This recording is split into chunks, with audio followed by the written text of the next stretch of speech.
This is Ms. Sila Danyal and she is a civil engineer. Today we will be asking her questions regarding linear graphs. So, Ms. Sitra, we all know that we use linear graphs in, let's say, staircases, but besides that, what are like the big scale uses of linear graphs and gradients?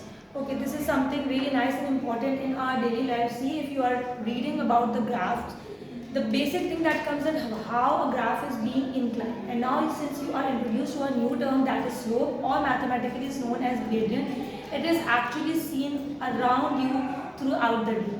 The first basic use is just for the making the movement easier, but it's not necessary that it is just seen inside the hospitals in the form of ramp or just to park your cars, but it is also seen in a broader aspect. If you just notice the bridges, they are also having a slope, not even the suspension bridges, but if you are traveling on the motorways and if you are just looking in front, right from one view, you can see different type of slopes that are even positive and negative, moving up and down.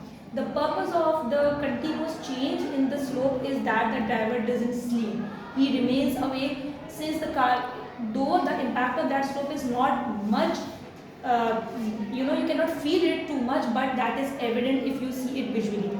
Secondly, the suspension bridges are also utilizing the phenomena of slope, because if the slope is not appropriate, the suspension will go.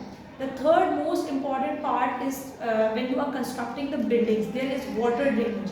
Also on the bridges, you must have seen some holes at the top of the, just at the maximum slope for the rainwater drainage. Otherwise, if there is a lot of rain and there is no vent for that water, so the water will be staying right there. There are a few bridges in Karachi where you can see the water staying, and that is just because of the error in the calculation of slope.